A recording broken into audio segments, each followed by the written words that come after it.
하나님께서 주시는 말씀 나누도록 하겠습니다. 오늘 우리에게 주시는 하나님의 말씀은 신약성경 144페이지에 있습니다.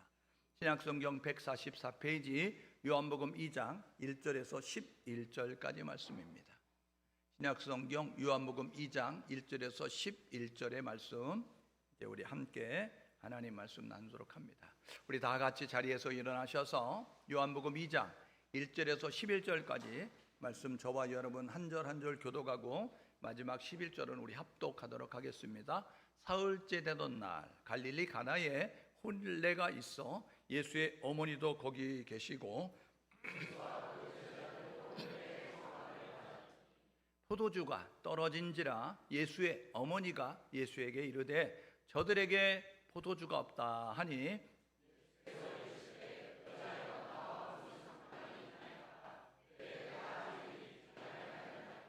그의 어머니가 하인들에게 이르되 너희에게 무슨 말씀을 하시든지 그대로 하라 하니라.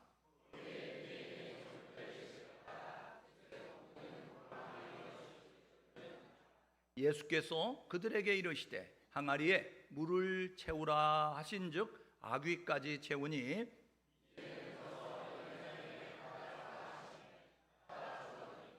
연회적은 물로 된 포도주를 맛보고도 어디서 났는지 알지 못하되 물 떠온 하인들은 알더라. 연회장이 신랑을 불러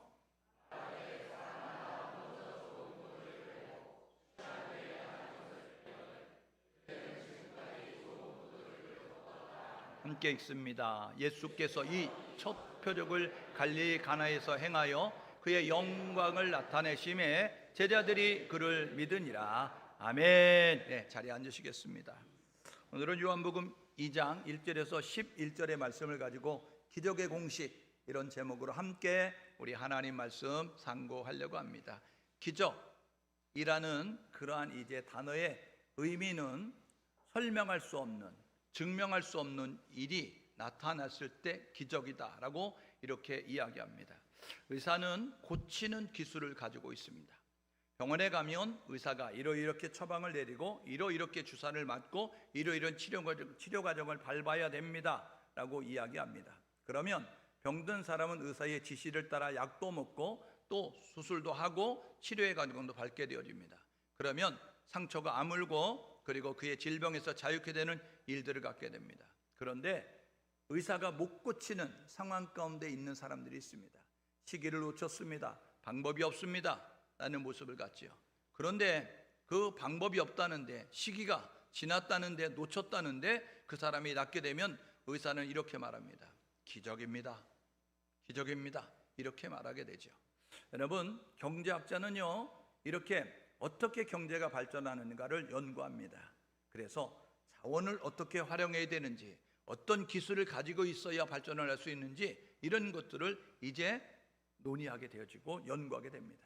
그래서 이런 자원을 이렇게 활용할 때, 이런 기술을 이렇게 활용할 때, 이런 재원을 이렇게 활용할 때 이제 경제가 발전할 수 있다. 그런데 자원도 없는데, 돈도 없는데, 기술도 없는데 여러분 경제가 발전하면 그들은 이렇게 말합니다. 한강의 기적입니다 라고 이렇게 말을 하게 되는 거죠.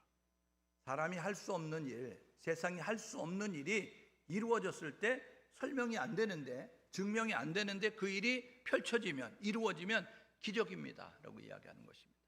여러분, 세상의 사람은 설명이 할 수 없으니까, 이제 증명할 수 없으니까 기적이라고 말하는데, 믿음의 사람들은 주 안에서 하나님이 하신 줄 믿습니다.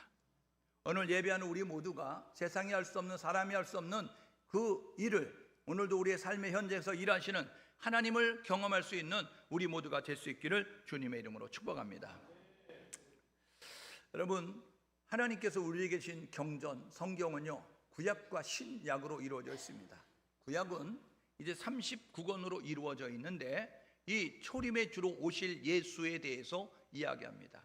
창세기로부터 말라기까지 39권은 초림의 예수, 구원자 예수가 어디에 태어나고 처녀의 몸을 통해서 태어나고 그리고 어떤 고난을 받고 어떤 일들을 행하며 이런 일들을 말씀하게 되어지는 거예요.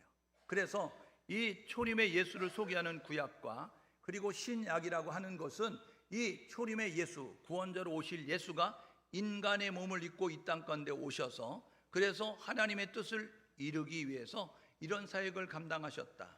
구원 사역을 설명하고 그리고 예수님께서 이 땅에 다시 오신다라는 모습으로 말씀을 하고 있습니다.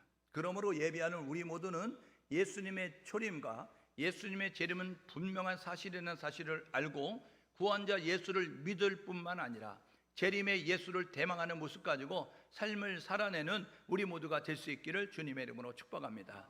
여러분, 그 예수님이 이 땅에 오셔서 하신 일을 소개하는 것이 이제 신약 성경이다라고 말씀을 드릴 수 있어요. 예수님은 구원자로 이 땅 가운데 오셨죠. 그래서 동정녀 탄생, 이제 그 동정녀 탄생을 이루시면서 베들레헴에 탄생할 것을 약속한 것을 이루시면서 애굽에 피난 갔다가 돌아올 것을 이루시면서 나사렛에서 성장할 것을 이루시면서 구약 성경에 말씀한 것들을 이루시면서 소년, 유년, 어린 시절을 보내게 되어졌어요. 그래서 예수님은 30세가 될 때까지 목수였던 요셉과 그의 아내였던 마리아 사이에서 성장을 하게 되어집니다.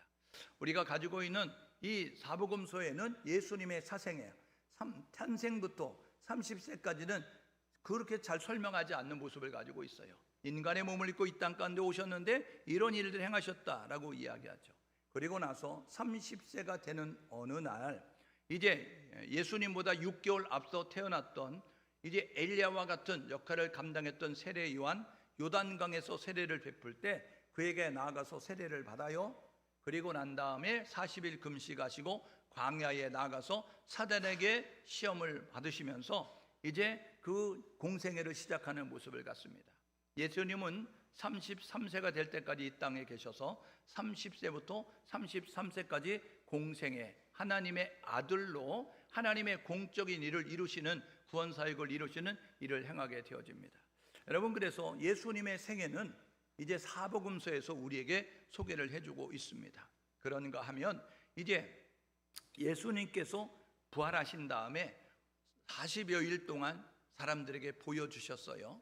그래서 고린도 전서 15장에 보니까 약 500여 명 가운데 태반이나 살아있다라고 이야기하면서 예수님의 부활을, 예수님이 죽었다 다시 사신 것을 본 사람들이 500여 명가량 있었어요. 그런데 고린도 전서를 기록할 때 그때에 아직까지도 수많은 사람들이 살아있었다, 예수님의 부활을 목격한 목격자가 있었다라고 이렇게 이야기합니다. 그래서 예수님이 이제 승천하실 때 사도행전 1장 11절에 보니까 너희가 본 모습 그대로 다시 오시리라 말씀하고 있어요. 요한계시록 1장에 보게 되어지니까 이제 구름 타고 오시리라 라는 모습으로 구름에 감싸여 가셨던 예수님은 구름 타고 오실 것이다 라고 말씀하고 있어요. 이거는 때가 되면 재림의 주, 심판주로 이 땅 가운데 오신다는 것입니다. 여러분, 이것을 설명하는 성경책은 사도행전부터 요한계시록까지 이렇게 우리에게 재림의 예수에 대해서 소개를 하고 있습니다. 그러면 예수님이 이 세상의 사역을 마치고 하나님 보좌 우편에 앉으셔서 지금 우리를 위해서 중보기도 하는데, 그러면 예수님이 가시면서 우리에게 보내신 성령을 받아서 시작된 교회가, 성령을 받아서 구별된 성도로 세워진 성도들이 무엇을 해야 될 것인가를 주님이 다시 오실 때까지 우리에게 가르쳐 주고 있는 내용이 사도행전부터 요한계시록까지입니다. 여기에 보게 되면 이제 구원자 예수를 전해야 된다는 것입니다. 하나님의 소원은 모든 사람이 구원받는 것입니다. 구원은 어떻게 받느냐면 누구든지 주의 이름을 부르는 자가 구원받습니다. 예수가 구원자라고 불러야 구원받기에 모든 교회는, 모든 성도는 예수 구원자, 예수 그리스도 이렇게 전달함이 우리 가운데 있어야 된다는 것입니다. 그러면 마지막 때를 살아가는 성도는 어떻게 살아야 될까? 주님이 다시 오시면 약속하셨는데 그날과 그 시는 모르지만 분명하게 주님의 재림의 때가 있죠. 그 재림의 때까지 우리는 어떻게 될까? 그것이 사도행전부터 요한계시록까지 우리에게 말씀해 주고 있는 거예요. 종말이 되면 환난이 있을 것이다, 유혹이 있을 것이다, 미혹이 있을 것이다. 성도들은 이런 자세를 가지고 삶을 살아야 된다. 이것이 사도행전부터 로마서, 고린도 전후서, 갈라디아서, 전후서, 그리고 이제 데살로니가 전후서, 갈라디아서, 에베소서, 빌립보서, 골로새서, 빌레몬서, 히브리서, 야고보서, 베드로 전후서, 여러분 요한 1, 2, 3서, 유다서까지 우리에게 말씀해 주고 있어요. 그래서 그것을 통해서 우리가 어떻게 삶을 살아야 되는가 돌아보는 것이죠. 저와 여러분 모두가 주님 다시 오심을 기억하시고 그날까지 우리에게 맡겨진 귀한 사명, 모든 민족이 복음을 전파하라, 모든 민족으로 제자 삼아라 말씀하신 이 위대한 사역을 잘 감당해낼 수 있는 우리 모두가 될 수 있기를 주님의 이름으로 축복합니다. 여러분, 예수님께서 이 땅 가운데서 사역을 감당하게 되어졌을 때 이제 이 사복음서는 예수님의 생애를 기록하고 있어요. 마태복음, 마가복음, 누가복음, 요한복음, 사복음서가 기록을 하고 있는데 이 공관복음은 같은 관점으로 바라보는 것이죠. 그래서 예수님의 공생애를 이제 마태복음 9장 35절에 보니까 예수님이 이 땅에 오셔서 구속사역을 이룰 때 세 가지 일을 하셨습니다. 지역에 다니시면서 천국복음을 전파하시고, 그리고 사람들에게 사람은 이렇게 살아야 된다 진리를 가르치시고, 그 다음에 병든 자를 고치고 악한 귀신에 들린 사람들을 자유케 하는 일들을 감당하셨습니다. 고치시고 전파하시고 치유하시는 그 일들을 감당하게 되었어요. 그러니까 가르치시는, 전파하시는, 그 치유하시는 그 하나님을 이제 감당하셨는데, 이 마태는요 예수님의 이 3년 반 공생애를 어떻게 정리했느냐면 사건별로 정리했습니다. 그래서 이 마태와 마가와 누가는 이렇게 정리했습니다. 마태는요 이 3년 반 공생애를 예수님의 가르치심을 중심으로 해서 정리를 했어요. 마가는요 예수님의 3대 사역가서 예수님은 이 지역에서 이런 치유를 하시고 이 지역에서는 이렇게 이제 놀라운 귀신들을 쫓아내면서 사역을 감당하셨다, 치유와 기적을 이렇게 정리해서 설명하고 있어요. 누가복음은 예수님의 3년 반 사역을 가르치심, 이 지역에서는 이렇게 이 사람들에게 복음을 전파했고 저 지역에서는 하나님이 이런 방법으로 천국 복음을 전파했다라고 정리했습니다. 그런데 요한복음은 다르게 정리했어요. 요한복음은 3년 반 공생애를 시간별로 정리했습니다. 그래서 요한복음에 보니까 4번의 유월절이 나옵니다. 요한복음 2장, 요한복음 5장, 요한복음 6장, 요한복음 11장 4번의 유월절을 통해서 예수님의 공생애를 시간별로 이렇게 정리해 놓고 있는 것이죠. 우리가 지난 주일에 예수님의 사생애 탄생부터 이제 세례와 광야에 이끌려서 나아가셔서 그렇게 이제 시험을 물리치는 장면까지 살펴보게 됐고, 우리가 읽지 않았지만 요한복음 1장에 보게 되어지니까 예수님께서 가버나움에 가셔서 그래서 갈릴리 호수에서 사역을 감당하고 있던 안드레를 불렀어요. 그리고 안드레가 베드로를 불러요. 그 다음에 빌립을 만났어요. 예수님이 빌립을 통해서 나다나엘이 또 이렇게 이제 제자가 되어졌어요. 그리고 요한복음을 기록했던 사도 요한 5명의 제자가 선택되는 모습을 갖습니다. 그것이 요한복음 1장이에요. 그리고 나서 오늘 요한복음 2장 사흘째 되는 날 이렇게 이야기하면서 제자를 부르신 5명의 제자를 선택한 사흘째 되던 날 이렇게 이야기하면서 가나의 혼인잔치가 있게 되었다라는 모습으로 말씀하고 있는 거예요. 여러분, 요한복음은 하나님의 아들로 인간이 되신 예수님 행적을 우리에게 소개를 해줍니다. 그래서 시간별로 정리했어요.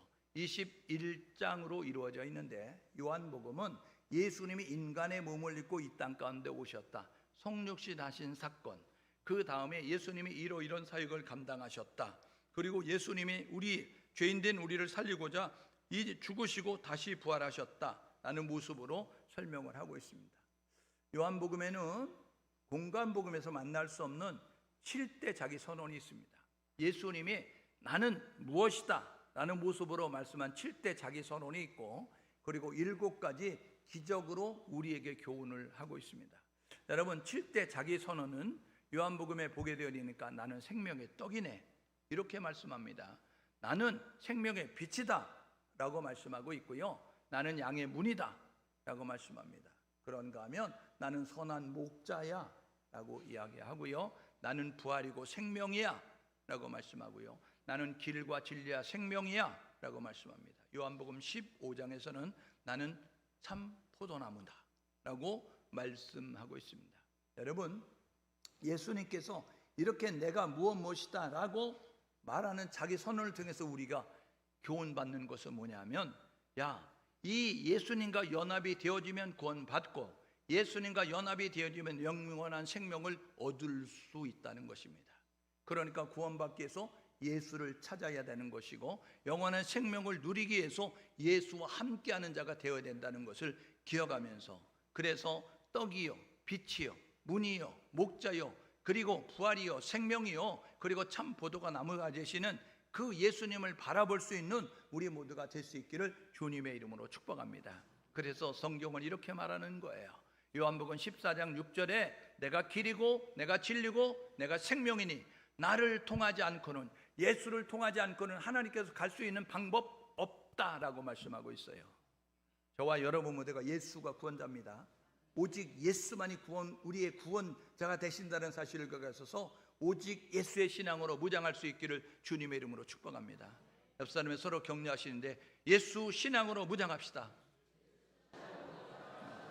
여러분, 오직 예수만이 우리의 구원자가 되시는 거예요. 여러분, 세상에 어떤 것도 이제 우리를 미혹하고 유혹한들 거기 넘어지지 말고 예수 이름 부르면 구원받습니다. 예수 구원자라고 믿으면 구원받는 거예요. 거기에 뭐 착한 일을 많이 해야지, 헌금을 많이 해야지, 그건 인간이 만들어낸 거예요. 성경은 그렇게 말한 적이 없어요. 예수님이 십자가에 달릴 때 한편의 강도가, 예수님 당신의 나라가 임하면 나 좀 기억해 주십시오. 당신의 나라에 나도 들어가고 싶습니다. 너 오늘 나와 함께 낙원에 이를 것이다. 예수님 말씀하셨습니다. 여러분, 저와 여러분 모두가 예수가 구원자라고 믿으면 구원받습니다. 그러므로 저와 여러분 모두가 예수 구원자 이 사실을 기억하면서 예수 이외에 구원이 없다, 이 진리를 붙잡고 나아갈 수 있기를 주님의 이름으로 축복합니다. 7대 기적을 통해서 우리에게 주는 교훈이 이렇습니다. 여러분, 예수님께서는 요한복음에 보니까요, 오늘 물이 변하여 포도주가 되게 만들었어요. 여러분, 포도주스 만들려고 하면 물에다가 뭐 첨가물을 넣어서 포도주스를 만드는 거예요. 그래서 포도즙이 얼만큼 몇 퍼센트 들어있다라고 이렇게 해야 된다고요. 사람들은요, 나무를 가지고 책상을 만들고, 나무를 가지고 의자를 만들고, 나무를 가지고 가구를 만들 수 있어요. 그런데 나무가 없이 책상이나 의자를 만들지 못하죠. 물론 철제로 만들겠죠. 물론 플라스틱으로 만들겠죠. 근데 나무로 된 책상, 나무로 된 의자는 만들 수가 없잖아요. 나무가 있어야 만들죠. 그런데 우리 하나님은요, 여러분, 나무가 없어도 나무 책상과 나무 의자를 만들 수 있어요. 그래서 이 가나 혼인절 절에서 우리에게 주는 것은 뭐냐면, 우리가 믿는 하나님은, 우리가 믿는 그 예수님은 질을 극복하신다. 여러분, 우리는 질을 가지고 변형할 뿐이잖아요. 그런데 우리 하나님은 이 질을 뛰어넘는 모습을 가지고 있어요. 그런가 하면, 여러분, 왕의 신하의 아들이 찾아와서 우리 아들을 고쳐주십시오 라고 이야기했을 때 예수님께서 말씀하셨어요. 예수님을 만나고 있는 현장에서 이야기하고 있는데 그 왕의 신하의 집에서 아들이 고침받게 됐습니다. 여러분, 우리는 제주도에 있으니까 서울에 있을 수가 없지요. 우리는 제주도에 있으니까 여러분, 다른 지역에 우리가 있을 수 없잖아요. 그런데 우리 하나님은요, 공간을 뛰어넘는 공간의 극복이 이루어지는 것입니다. 여러분, 38년 된 병자, 김병의 효자 없다고, 이 오래돼서 안 되고 힘들고 어렵다고 생각하는데 예수님 만나게 되니까 베데스다 연못에 38년 된 병자가 고침을 받게 됐습니다. 여러분, 하나님 앞에는 시간도 극복되는 것입니다. 그런가 하면 오병이의 사건을 통해서 어린아이가 들고 왔던 보리떡 5개, 물고기 2마리 가지고 그것에 모였던 남자만 5,000명, 여자와 아이 포함하면 1만 명 정도 될 텐데, 여러분, 최소 1만 명이 어린이가 들고 왔던 도시락, 보리떡 5개, 물고기 2마리 가지고 먹고, 배불리 먹고 남은 광주리 12광주리. 애 보고, 도시락 들고 왔던 어린애 보고 12광주리 들고 가래도 못 들어갑니다. 못 들고 가요. 그런데 여러분, 그가 가지고 왔던 것을 실컷 먹고도 남은 것마도 12광주리 가득 차게 가져왔다. 이건 뭐냐면 양의 극복입니다. 여러분, 무리를 걸으시는 예수님을 통해서 우리에게 주시는 교훈은 뭐냐면요, 자연의 극복이에요. 우리는 자연의 힘 앞에 무력한 모습을 갖는 한계가 있는 연약한 존재이지만 우리 하나님은 이 자연의 그러한 이제 것들도 극복할 수 있는 모습을 가지고 있어요. 그런가 하면 여러분, 나면서 또 소경된 그 사람이 눈을 뜨는 놀라운 일이 있습니다. 이거는 운명과 팔자를 극복하는 예수님이에요. 여러분, 우리는 운명에 매여 살잖아요. 팔자에 매여 살잖아요. 그런데 예수님은 운명을 극복하는 모습을 가지고 있습니다. 여러분, 정점이 뭔지 아세요? 요한복음 11장에 죽은 지 나흘 됐던 나사로를 방문했습니다. 돌을 옮겨놔라, 무덤 문을 열어라 라고 이야기하니까 사람들이 이렇게 말합니다. 죽은 지 나흘 됐습니다. 우리 지역은 푹푹푹 찌는 이런 삼복더위와 같은 더위가 있기 때문에 금방 부패하는데 나흘이 됐으니까 얼마나 썩어서 냄새 나겠습니까? 열어도 소용없어요 라는 모습을 가졌어요. 그랬더니 예수님 뭐라 그래요? 너희가 순종하면 영광을 보리라 이야기하면서 돌을 옮겨놔라 이야기했어요. 여러분, 옮겨놨을 때 나흘 됐던 나사로가 강시처럼 통통통통 베옷을 두르고 뛰어나온 줄 믿습니다. 여러분, 예수님은 죽음도 극복하는 거예요. 우리가 믿는 하나님은, 전능하신 하나님은요, 안 되는 게 없다는 것입니다. 다 된다는 것입니다. 질도 극복하고 양도 극복하고 시간도 극복하고 공간도 극복하고 심지어는 죽음도 극복한다라는 사실을 기억하셔서 저와 여러분은 하나님의 능력을 믿고 하나님을 바라보는 우리 모두 될 수 있기를 주님의 이름으로 축복합니다. 옆사람 서로 격려하시는데 하나님이면 됩니다. 앞뒤 사람에게요, 하나님이면 됩니다. 여러분, 이 믿음을 가질 수 있기를 주님의 이름으로 축복합니다. 여러분, 우리는요, 하나님이면 된다는 믿음을 가져야 돼요. 왜 그런지 아세요? 여러분, 마가복음 10장 27절에 예수님이 말씀하셨어요. 마가복음 10장 27절에 사람으로는 할 수 없는데 하나님은 그렇지 않아 이야기하면서 하나님은 다 하실 수 있다. 예수님이 친히 말씀하셨습니다. 여러분, 하나님이 못하는 거 있죠? 안 하시는 거 있어요. 거짓말. 왜요? 민수기 23장 19절에 보니까 하나님은 사람이 아니기 때문에 말 실수하지 않아. 하나님은 약속한 것을 이행하시고 하나님은 말씀하신 것을 성취하시는 분이야 라고 이야기하고 있어요. 그러므로 하나님은 다 하실 수 있다. 예수님 말씀하셨으니까 저와 여러분 우리가 하나님은 다 할 수 있다는 믿음을 가질 수 있기를 주님의 이름으로 축복합니다. 그래서 하나님의 이 능력을 보여주는 것이 7대 이제 그러한 기적을 통해서 우리에게 말씀해 주는 거죠. 오늘 요한복음 2장은 가나 이제 땅에서 있었던 혼인잔치 집에 있었던 일입니다. 여러분, 첫 번째 유월절 전에 이렇게 일했네요. 우리가 다음 주에 살펴보지만 첫 번째 유월절에 예루살렘을 방문했을 때 이제 그 성전 정화 사건을 살펴보려고 해요. 성전 정화 사건은요, 마태복음, 마가복음, 누가복음에 나오는데 여러분, 이 성전 정화 사건은 두 번째 있었던 이 마지막 유월절에 예루살렘에 입성했을 때 성전 정화 사건을 이야기하는 것이고, 요한복음 2장 13절 이하에 나오는 성전 정화 사건은요, 여러분 전혀 다른 정화 사건입니다. 그러니까 저와 여러분 모두가 성경을 바로 알아야 되는데 성전 정화 사건은 두 번 있었습니다. 그러니까 마태복음, 마가복음, 누가복음 이 종료주일 다음에 있는 성전 정화 사건은 두 번째 성전 정화 사건이에요. 오늘 이 성전 정화 사건 있기 전에 이제 첫 번째 유월절에 여러분 어떤 일이 있었느냐, 이 혼인집에 초청을 받아서 가게 됐다는 것입니다. 여러분, 혼인집에 가장 중요한 것이 유대 땅에서 일주일간 벌어지는 이 혼인잔치에 가장 중요한 그러한 이제 물건이 있습니다. 식품이 있습니다. 그거는 포도주입니다. 우리는요, 한국 땅에서는 결혼 이제 안 한 청년들에게 뭐라고 이야기하죠? 국수 언제 먹어줄 거야? 이건 뭐냐면요, 잔치집에 가면 국수가 필수품인 거예요. 지금은 갈비탕으로 바뀌었지만, 지금은 뷔페로 바뀌었지만 옛날에는 국수 삶아서 대접했거든요. 그러니까 국수 언제 줄 거야? 국수 언제 먹어? 이런 모습으로 결혼 안 하니? 이런 모습을 가졌다는 것처럼 이 유대 땅의 이 잔치집의 가장 중요한 것은 포도주였어요. 그런데 포도주가 떨어졌다는 것입니다. 여러분, 부족함이 없을 때는 싸움이 안 일어납니다. 그런데 부족함이 있게 되어지면 싸움이 일어나는 거 아시죠? 포도주가 떨어지니까 여러분 그림을 보듯이 그려지지 않습니까? 거기 온 사람들이 뭐라 했을까요? 포도주 좀 주세요. 이야기는 포도주가 안 오잖아요. 인색하게 짝이 없네.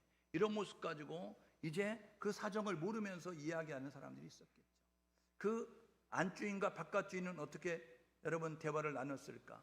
내가 돈을 벌어다 줬는데 이 잔치집에 포도주 좀 넉넉히 하지, 이렇게 조금 해가지고 포도주가 떨어지게 만드나? 이야기하니까 그 잔소리를 들었던 아내가 가만히 있었겠어요? 아내가요 이렇게 말했겠죠. 돈을 많이 벌어다 줘봐. 내가 포도주 많이 안 담궜나. 쥐꼬리만큼 벌어주고 이야기하면서 이야기하죠. 뭐 쥐꼬리? 야 쥐꼬리가 그렇게 커? 이야기하니까 내가 키우는 쥐꼬리는 그렇게 커요. 이야기하면서 말도 안 되는 거 가지고 막 싸웠겠죠. 여러분, 갈등과 분열과 싸움의 위기 가운데 있게 되어졌어요. 여러분, 그러면서 이 잔치집은 기쁨과 즐거움이 사라지는 모습을 갖게 됐습니다.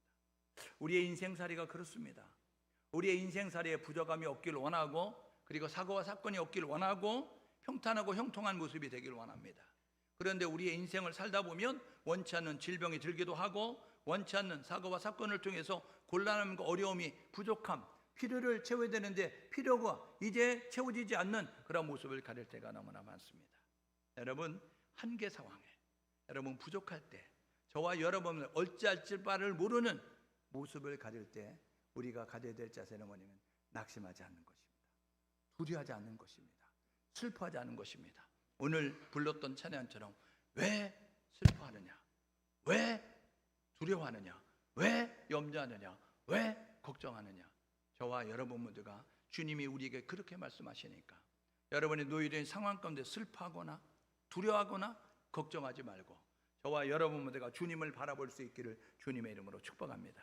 여러분이 가나 혼인잔치에 물이 변하여 포도주가 되는 놀라운 일을 이룰 수 있었던 것은 이 공식을 따랐기 때문에 그렇습니다. 여러분, 오늘 이 곳에 있었던 마리아 때문에 물이 변하여 포도주가 된 놀라운 일이 있었어요. 마리아는요, 그 잔치집의 초청을 받아서 나아가게 됐습니다. 마리아는 사실 잔치집의 주인이 아닙니다. 잔치가 열려졌다고 친척인지 아니면 지인인지 모르지만 잔치집의 초청을 받아서 그 포도주가 떨어진 현장에 있게 되었어요. 그런데 마리아가 어떻게 했습니까? 그 잔치집의 포도주가 떨어졌으니 팔짱을 끼고 나는 먹었으니 가야 되겠다, 이런 모습 가지고 그 자리를 떠난 것이 아니라 마리아가 어떻게 했느냐면요, 포도주가 떨어진 그 가정의 문제를 나의 가정의 문제처럼 끌어안았다는 것입니다. 책임 의식을 가졌다는 거예요. 여러분, 기독교인들은 사회에 대한 책임이 있습니다. 국가에 대한 책임이 있습니다. 교회에 대한 책임이 있습니다. 저와 여러분 모두가 이 책임 의식을 가지고 살 수 있기를 주님의 이름으로 축복합니다. 지금 나라가 힘들고 어렵습니다. 여러분 많이 걱정하고 있습니다. 저와 여러분 모두가 걱정은요 우리에게 도움이 안 됩니다. 염려는요 우리에게 도움이 안 됩니다. 두려움은요 우리에게 도움이 안 됩니다. 그러므로 이 마리아와 같이 책임 의식을 가지고 우리가 행동해야 되는 것입니다. 그거 어떻게 했어요? 예수님 앞에 나왔어요. 왜요? 예수에게 나와서 3절에 뭐라 그러죠? 예수님, 이 집에 포도주가 떨어졌습니다. 잔치집인데요 가장 중요한 포도주가 떨어졌습니다 라는 모습 가지고 예수님 앞에 말하게 됐어요. 여러분, 우리나라의 정치를 위해서 하나님 앞에 기도하십시오. 우리나라의 경제를 위해서 하나님 앞에 기도하십시오. 여러분, 한국 교회를 위해서 하나님 앞에 기도하십시오. 여러분, 우리 주변에 그 사람들을 위해서 하나님 앞에 중보 기도할 수 있는 우리 모두가 될 수 있기를 주님의 이름으로 축복합니다. 여러분이 마리아가 예수님 앞에 나와서 지금 포도주가 없습니다, 떨어졌어요, 지금 큰일 났습니다 하고 예수님 앞에 아뢰게 됐다는 거예요. 문제를 가지고 하나님께 나아가야 되는 것이죠. 마리아는요 믿음을 가지고 있었던 거예요. 그랬기 때문에 여러분 마리아가 이렇게 말할 수 있었던 거예요. 저와 여러분 모두가 하나님이면 된다는 믿음을 가질 수 있기를 주님의 이름으로 축복합니다. 다시 한번 옆 사람에게 이렇게 확인시켜 주십시오. 하나님이면 됩니다.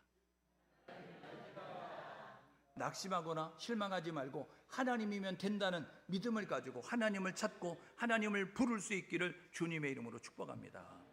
여러분, 마리아가요 믿음을 가지고 있었어요. 예수님의 앞에 나왔죠. 그래서 이렇게 이야기했어요. 포도주가 떨어졌습니다. 그랬더니 예수님이 이렇게 말해요. 여자요, 나와 무슨 상관이 있나이까? 내 때가 아닙니다 라고 이야기해요. 예수님은요 포도주가 떨어진 집에 포도주 채우러 오신 게 아니에요. 예수님이 이 땅에 왜 오셨어요? 이 땅에 예수님이 왜 오셨냐고요? 구원하러 오셨다고요. 구원하러. 그런데 이 예수님이 구원하려는 구원 사역과는 포도주가 떨어진 그 집과는 전혀 상관이 없어요. 그 나와 무슨 상관이 있습니까? 나는 구원 사역을 위해서 이 땅 가운데 오셨어요 라는 모습 가지고 있어요. 그리고 내 때가 아직 이르지 않았습니다 라는 모습으로 말씀하게 되어지거든요. 그런데 포기하지 않는 이 마리아, 뭐라고 이야기하냐면 5절에 이렇게 말합니다. 보십시오. 뭐라고 이야기하냐면 이렇게 말한다고요. 마리아가 하인들에게 이렇게 말합니다.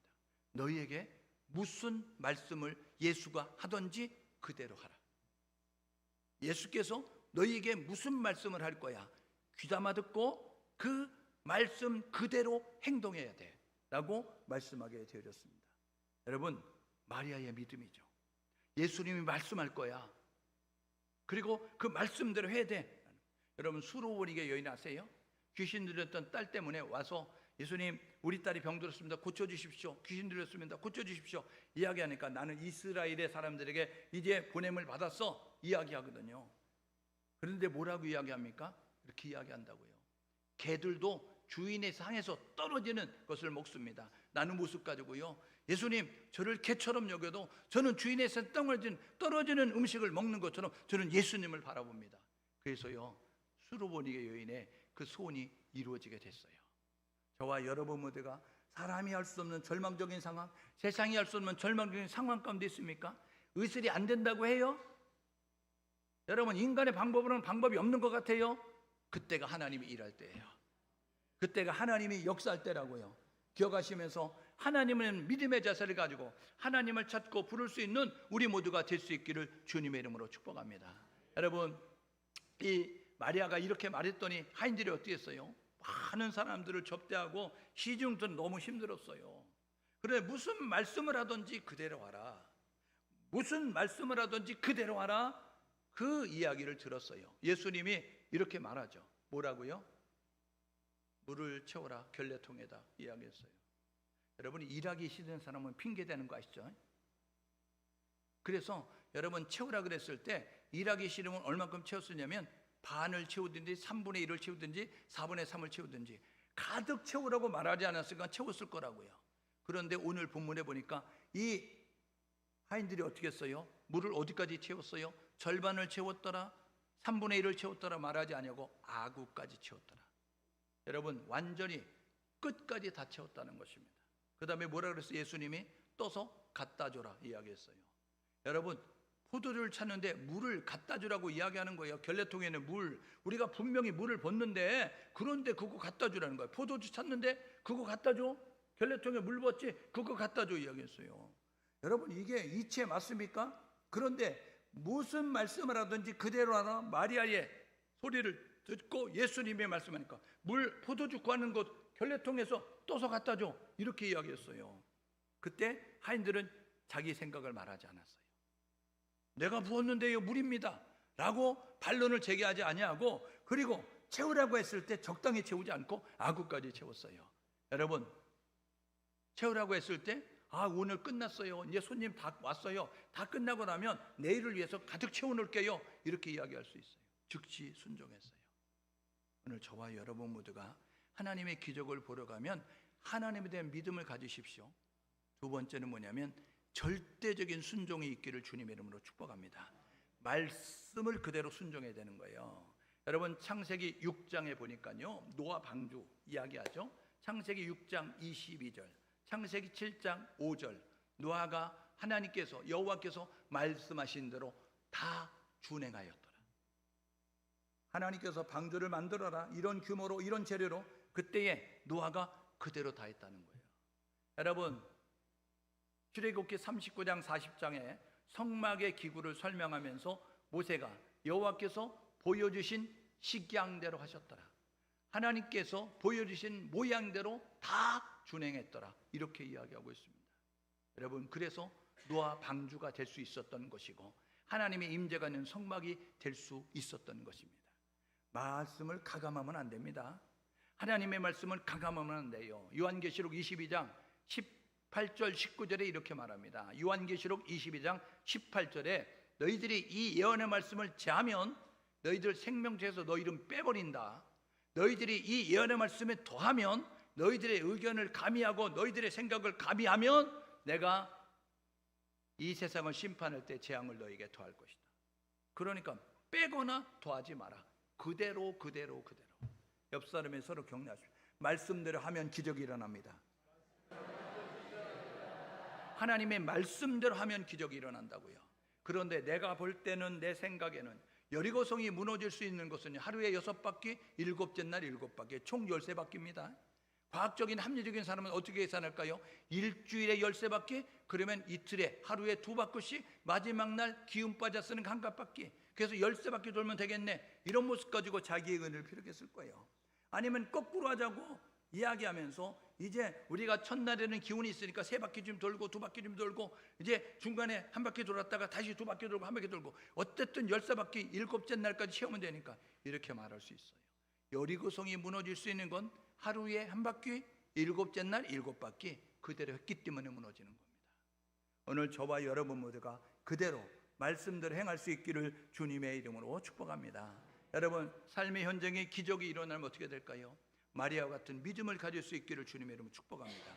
여러분의 삶의 현장에 기적이 일어나려고 하면 여러분 마리아 같은 믿음을 가지십시오. 그러면 여러분 현장에, 삶의 현장에 기적이 일어납니다. 여러분 삶의 현장에 기적이 일어나기를 원하십니까? 하인들이 말씀대로 했던 것처럼 온전히 순종할 수 있기를 주님의 이름으로 축복합니다. 여러분, 믿음 더하기 순종은 기적이에요. 믿음 더하기 순종은 기적이라고요. 한번 따라해 볼래요? 믿음 더하기 순종은 기적이다. 예, 믿음 더하기 여러분 순종은요, 하나님의 놀라운 일하심을 경험할 수 있는 거예요. 그러므로 하나님에 대한 믿음, 하나님 말씀에 순종해서 오늘도 살아 역사하시는 하나님이 우리 가운데 일하시는 놀라운 일을 경험할 수 있기를 주님의 이름으로 축복합니다. 여러분, 기적을 경험하려고 하면 하나님의 때까지 인내함이 우리 가운데 있어야 되는 것입니다. 너무 조급하면 안 되는 거예요. 낙심하면 안 되는 거예요. 나의 때가 아니에요. 나의 방법이 아니에요. 물을 채워라, 그리고 갖다 줘라 라고 이야기했어요. 여러분, 채워야 되는 것입니다. 그리고 갖다 주러 갈 때 갖다 줘야 되는 거예요. 그래야 하나님의 일하심을 경험하는 우리 모두가 될 수 있는 것이죠. 여러분, 믿음과 순종의 결과가 뭐죠? 이렇습니다. 물이 변하여 포도주가 됐어요. 여러분, 세상에 어느 누구가 물에다 아무런 첨가물을 첨가하지 않았는데 어떻게 포도주를 만들어내겠어요? 물이 변하여서 포도주가 될지어다 이렇게 했다고 되겠어요? 여러분, 우리는 안 됩니다. 그런데 전능하신 하나님은 되는 거예요. 우리는 바다를 가를 수 없어요. 그런데 하나님은 바다를 가르실 수 있는 모습을 갖는 거죠. 하나님이면 되는 겁니다. 믿음을 가지십시오. 하나님이면 된다는. 두 번째는요, 부족함이 채워졌어요. 포도주가 떨어졌는데 여러분, 그 포도주가 엄청나게 좋은 포도주가 생겨지게 되는 것입니다. 여러분, 세 번째로는요, 사람에게 감동을 줬어요. 연회장이 뭐라 그래요? 신랑을 불렀어요. 이렇게 말합니다. 야, 내가 수많은 잔치집을 다녔어. 거기 잔치집 가면 처음에는 질 좋은 거 나온다. 그런데 지나고 나면 끝장에 가면, 끝물에 가면 이제 남은 거 모아가지고 갖고 나오지 않거나, 아니면 또 모자라다고 물 타가지고 나오거나, 이런 모습을 가지고 모양은 포도주인데 질이 떨어지는 포도주 가지고 있는데, 야, 이 집은 어떻게 시간이 지났는데 더 좋은 포도주가 나오냐? 라는 모습을 가지고. 고린도서 5장 17절 뭐라고 이야기해요?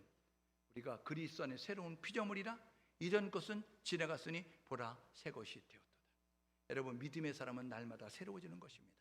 우리는 믿음 안에서 날마다 하나님의 살아계심을 경험해서 어제보다 오늘이 낫고 오늘보다 내일이 더 도와지는, 여러분, 그런 점진적인 성화가 이루어지면서 하나님의 놀라운 일을 경험하는 우리 모두가 될 수 있기를 주님의 이름으로 축복합니다. 그래서 사람들에게 감동을 줬어요. 그리고 하나님 앞에 영광을 돌리게 됐어요. 하나님 살아계시구나. 하나님은 우리를 통해서 영광 받기를 원하십니다.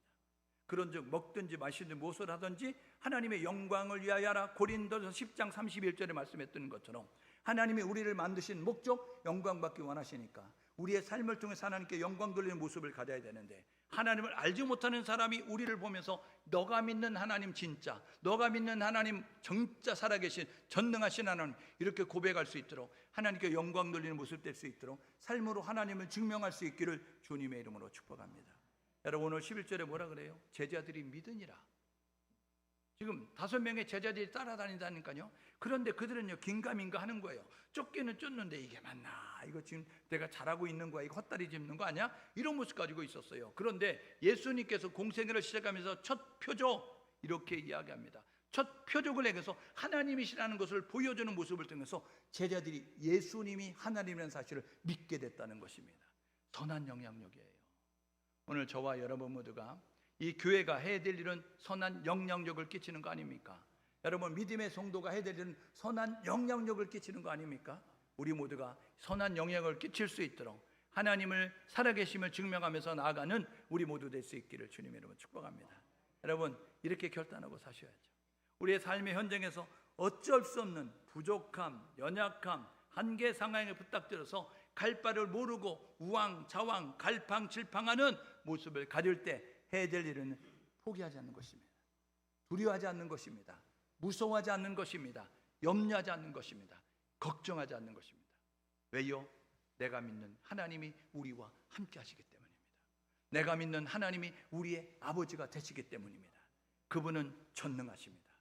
그분은 살아계십니다. 그분은 오늘도 우리 가운데 일하시기를 원한다고요. 이사야서 62장 7절 여호와로 쉬지 못하시게 하라. 하나님이 일하시게 하라. 하나님이 일하시는 방법을 우리가 기도하는 것입니다. 하나님 앞에 나가십시오. 하나님의 이름을 부르십시오. 하나님을 찾으십시오. 그러면 하나님이면 된다는 믿음을 가지고 나아가면 놀라운 일이 이루어지는 것입니다. 여러분, 세 번째로는 믿음을 갖고 말씀에 순종하십시오.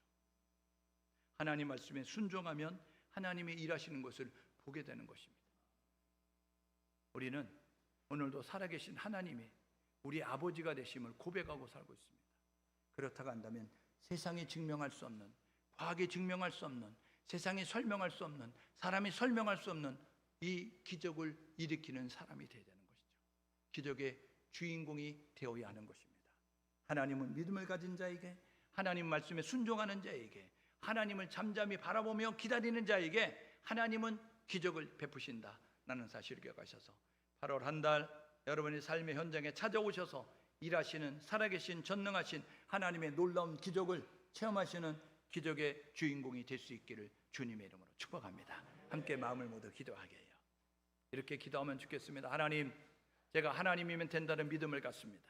하나님, 무슨 말씀이든지 하나님의 말씀대로 가라면 가고 서라면 서고 하라면 하라는 그 믿음을 가지고 이제 순종하며 나가겠습니다.